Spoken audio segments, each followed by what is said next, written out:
பொருள் என்னும் பொய்யா விளக்கம் இருளருக்கும் எண்ணிய தைத்து சென்றார்.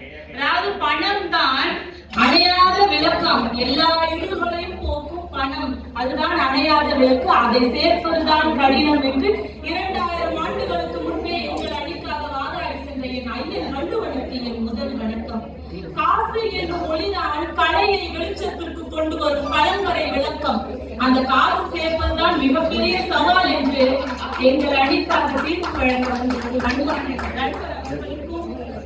கலையை சுலபமாக கற்றுக்கொண்டு அந்த கலை வளர்ப்பதே சவால் என்று பேச வந்திருக்கும் எதிரணி பேச்சாளர்களுக்கும், அவர்களை திருட்டி வெய்யுரைக்க வந்திருக்கும் எங்கள் அணி பேச்சாளர்களுக்கும், சில்லறையாய் கைத்தட்டுகளை செதறவிட வந்திருக்கும் அன்பான ஆடியன்ஸுக்கும், அன்னை தமிழுக்கும் என் அன்பான ஐயா. முதல்ல நம்ம ரயில் ரகுநந்தன் வந்தாரியா, ஒரு அடுக்கு மொழிய மனசுல வைரமுத்து எனக்கு கேட்டீர்களா பார்த்தீர்களா, ஒரு இளைஞரா இருந்துகிட்டு இளையர் டிக்டாக் உலகத்திலே இருக்காங்களாமா, ஒரு கலையை கத்துக்க 10-15 வருஷம் ஆகுதாமா, அதனால கலையவே கத்துக்க முடியும். இதெல்லாம் யார் சொல்றா? கவிமாலையின் தலைவர் இளையரணி தலைவர் சொல்றாரு, இளையர்கள் கலையை கத்துக்க மாட்டிருக்காங்க. ஆனா இந்த உலகத்திலே இளையரை சப்போர்ட் பண்ணாலும் எப்படிங்க சமூகம் சப்போர்ட் பண்ணும்? இதுல வேற பஞ்சாயத்து வேற சுவர் இருந்தால்தானே சித்திரம் அடைய முடியும். அப்புறம் பெற்றோர்கள் கேட்கறாங்களாமா, கலையை வளர்க்கறதுக்கு நீ ஒண்ணு போகாத, எக்ஸாம் இருக்கு அப்படின்றாங்க. நான் தம்பி உங்ககிட்ட கேட்கிறேன், உன்னை 5 வயசுல கூட்டு போயிட்டு கிளாஸ் சேர்த்தாங்கல்ல, பாட்டு கிளாஸ் சேர்த்தாங்க, அந்த பெற்றோரை பார்த்தப்ப இப்படி கேட்கிறேன், உன்னால எப்படி இதெல்லாம் முடியுது? இதுல வேற இந்த மாதம் மட்டும்தான் நாங்கள் எல்லாம் பேசுவோம், இந்த மாதத்திற்கு பிறகு எங்க வீட்டிலேயே அனுமதிக்க மாட்டார்கள். அடுத்த மாசம் மதர்ஸ் டேக்கு இந்த பையன் நல்லா பேசுவான்னு சார் கேட்டு வச்சிருக்காரு. இதுக்கு வர இந்த பையன் சொன்னாரு, இந்த மாசம் மட்டும்தான் பேசுவாங்களாம். என்னென்ன சொல்றாங்க பாருங்க, கம்பி கட்டுற கதையெல்லாம் சொல்றாங்க.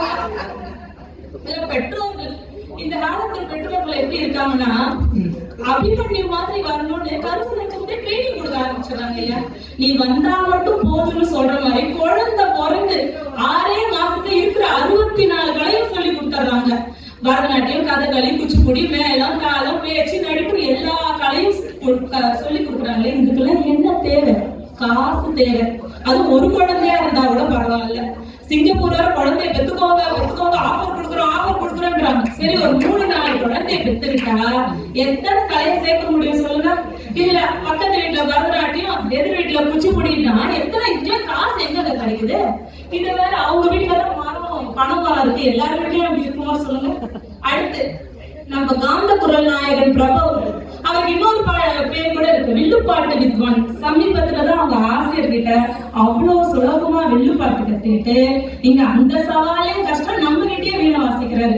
இவங்க எல்லாம் கலையை கத்துக்கிட்டு வித்வான் ஆயிடுவாங்க, இவங்க பேச்சு கேட்டு நம்ம வீணா போடுமா?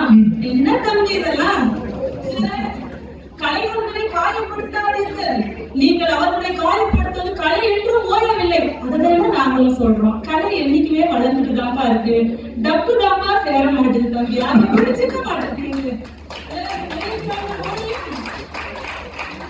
திரைக்கல்லோடையும் திரவியம் தேடு, ஆனா கலையை தேடுன்னு சொல்லலையா? கலைன்றது நம்ம ஒவ்வொரு தமிழரோட உயிரோட கலந்தது, அதை நம்ம எங்கேயும் போய் தேட தேவை, அது நம்ம கிட்டே தான் இருக்கு. அப்படி இருக்கு, அதை போய் தேடணும். என்னன்னு சொல்றாரு பாருங்க. இதுல வேற அரசாங்கம் வாழ்வாதாரத்துக்கு நிதி கொடுக்குறாங்க, கலைக்கு எதுவுமே கொடுக்கறது இல்லையா? ஏன்னா ஒரு நிகழ்ச்சிக்கும் எவ்வளவு நல்ல மனசு படிச்ச ஸ்பான்சர்ஸ் இருக்காங்க. ஸ்பான்சர்ஸ் இல்லைன்னா ஒரு நிகழ்ச்சி நடத்த முடியுமா? இல்ல அரசாங்கம் முடிவு பண்ணுது. அப்படி அரசாங்கம் கொடுக்குது வாழ்வாதாரத்துக்கு, வேலைக்கே போதாலையே, நம்ம வீட்டுல இருந்துடலாமே. ஏன்னா அரசாங்கத்தை வாழ்வாதாரத்துக்கு கொடுக்குது. இதெல்லாம் கூட பண்ணிச்சிடலாங்க. ஐயா ஒரு பாயிண்ட் சொன்னாரு பாருங்க, நான் அப்படியே ஷாக் ஆயிட்டேன். ஆப் இருக்காமா, ஒரு 4 ஆப் இருக்காங்க ஐயா. அந்த 4 ஆப்பை யூஸ் பண்ணி 4000 வெள்ளி சம்பாதிச்சிடலாமா? அடக்கடவுளே, இது தெரியாம இன்ஜினியரிங் படிச்சுட்டு காலையில 8 மணி to 6 மணி வேலை செஞ்சு ஒரு இந்த 4000 வெள்ளி சம்பாதிக்கிறதுக்கு நாங்க பண்ற பாடு இருக்கு. ஒரு 4 ஆப் தான். பேசாம அந்த 4 ஆப்பை நம்ம சிங்கப்பூர் செய்தியில போட்டு விட்டுற சொல்லுங்க ஐயா. எல்லா வீட்டுல உட்கார்ந்து போனும் கைமா ஆப்பே சம்பாதிச்செல்லாம் வச்சுக்கோங்க. என்னப்பா எங்கிருந்து பாருங்க நீங்களா? 4 ஆப் வச்சு 4000 வெள்ளி சம்பாதிக்கலாம். இன்னும் சொல்லிட்டு என்னென்னமோ சொல்றாங்க.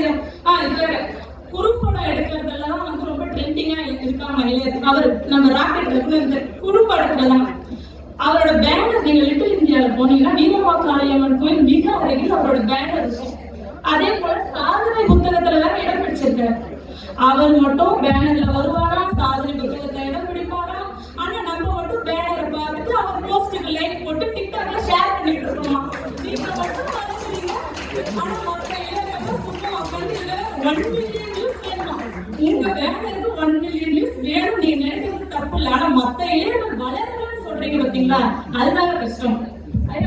பாயிண்ட்டுக்கே போடுங்க, ஏன் நீங்க மைக்கரா தட்டிக்கிட்டே இருக்கீங்க? 5 நிமிஷம் முடிஞ்சிச்சுன்னு எதிரணி தலைவர் எவ்வளவு பாஸ்டா சொல்றாங்க பாருங்க. 4 8 கிடக்குதுங்க. நன்றி.